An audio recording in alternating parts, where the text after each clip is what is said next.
Friends, welcome back to my channel Vijayawada కాకల్లో చూసిన Telugu blogs. ఇవాళ మన ఛానల్లోకి కాకినాడ కొత్త రెసిపీ వచ్చేసింది. చూడండి, చాలా బాగుంది అండి. మరి ఈరోజు శనగపిండి మిరగాయలు ఎలా చేసుకోవాలో చూద్దాం.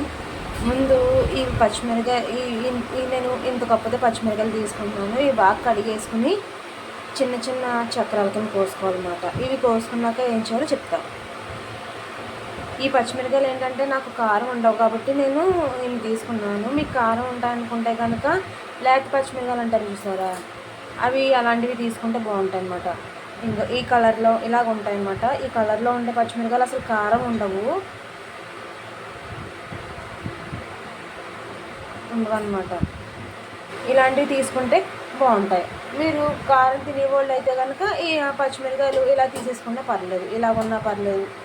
కానీ పచ్చిమిరకాయలన్నీ ఇలాగ ఉంటే బాగుంటాయి. అన్నీ ఇలాగ ఉంటే కారం ఎక్కువ ఉండవు అనమాట. అసలుకే పచ్చిమిరకాయలు కదా, ఈ చక్రాల కింద కోసుకున్న తర్వాత ఏం చేయాలో చెప్తా.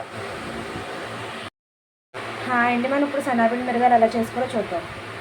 కరెక్ట్గా నేను ఈ గిన్నెతో పచ్చిమిరకాయలు ఇంత ఎత్తున తీసుకున్నాను. ఇంత ఎత్తున ఈ గిన్నెతో గిన్నెడి కన్నా కొంచెం ఇంకా ఎక్కువ తీసుకుంటే కట్ చేసేటోడికి ఇన్ని పచ్చిమిరకాయలు అయినాయి. కరెక్ట్గా ఈ గిన్నెకి ఇన్ని అయినాయి అనమాట. ఇప్పుడు మన శనగపిండి మిరగాయలు ఎలా తయారు చేయాలో చూద్దాం.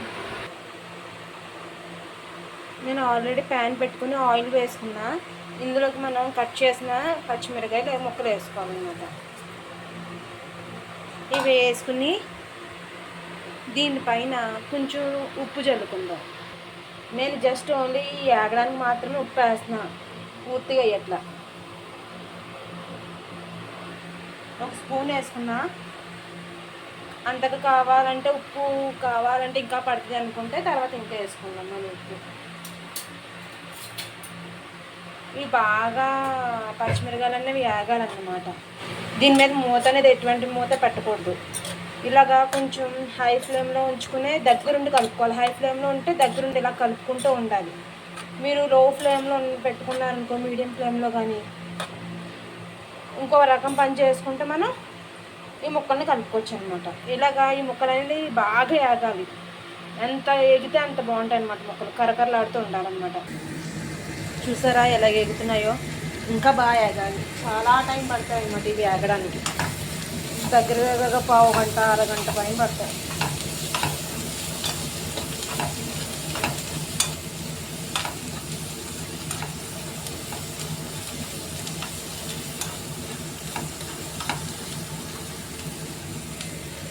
దీంతో పాటు మనం ఇంకోటగాలో తెలుసా, ఈ పచ్చిమిరకాయల మీద ఉన్న గ్రీన్ కలర్ అంతా చేంజ్ అయిపోవాలి. ఈ పచ్చిమిరకాయలు గ్రీన్ కలర్ అంతా చేంజ్ అయిపోయి కలర్ మారుతుంది చూసారు, అప్పుడు దాకా ఇదిగోండి. నేను ఇప్పుడు ఇందులో శనగపిండి వేసుకున్నా. ఇందులో గెరిట వదిలేయడం వల్ల నాకు ఇది స్పూన్ అనేది కాలిపోతుంది బాగా. ఇందులో నేను శనగపిండి వేసుకున్నాను, చాలా ఎక్కువ వేసుకున్నాను. ఇందులో శనగపిండి ఎంత వేసుకుంటే అంత బాగుంటుంది అనమాట. పచ్చిమిరకాయలు శనగపిండి బాగా కనిపించాలి. నాకు ఉజ్జాయింపుల ప్రకారం తెలియదు, మా అత్తగారు ఉజ్జాయింపులు వేసేస్తారు, కొలతలు తెలియవు. నేను అలాగే కొలతలు తెలియకుండా ఉజ్జాయింపులు వేసేస్తాను. మీకు తెలిసిపోతుందండి ఎంత వేయాలన్నది.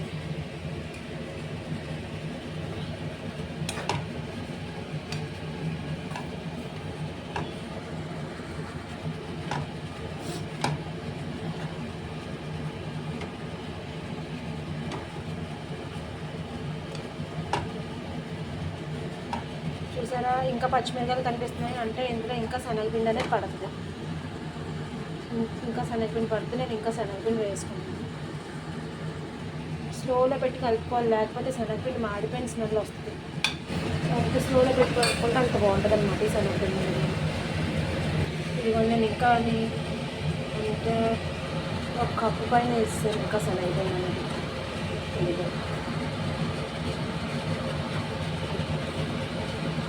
ఇంకో శనగపిండి వేసుకున్నా. దీంట్లో నేను ఇప్పుడు ఇంకొక స్పూన్ ఉప్పు అనేది వేసుకుంటాను. ఇందాక పచ్చిమిరకాయలు ఇంచినప్పుడు ఒక స్పూన్ వేసుకున్నాను కదా, సేమ్ అదే స్పూన్తో నేను ఇంకొక స్పూన్ వేసుకుంటాను.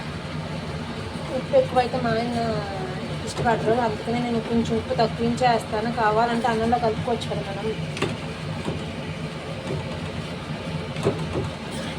ఈ శనగపిండి వేసాక మనం అలా కలుపుతూనే ఉండాలి, అప్పుడే టేస్ట్ అనేది బాగుంటుంది. శనగపిండి హైలో పెట్టేసాం అనుకో మాడిపోయాక శనగపిండి టేస్ట్ అనేది బాగోదు, పచ్చిమిరకాయలు అనేది బాగోదు. శనగపిండి మిరగాయలు చూసారా, ఇంకా ఈ కలర్ వచ్చింది కదా, నేను స్టవ్ ఆఫ్ చేసేస్తాను.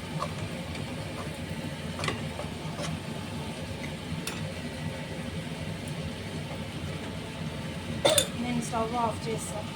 ఇది అరటికాయ, ఇది పచ్చిమిరగాయలు, శనగపిండి మిరగాయలు రెడీ అయిపోయాయి. ఈ రెసిపీ కానీ మీకు నచ్చినట్లయితే లైక్ చేసి, షేర్ చేసి, సబ్స్క్రైబ్ చేసుకోండి friends. Thank you for watching. ఈ రెసిపీ మా ఫ్రెండ్ చేసిన కాకినాడ నుంచి చూడండి.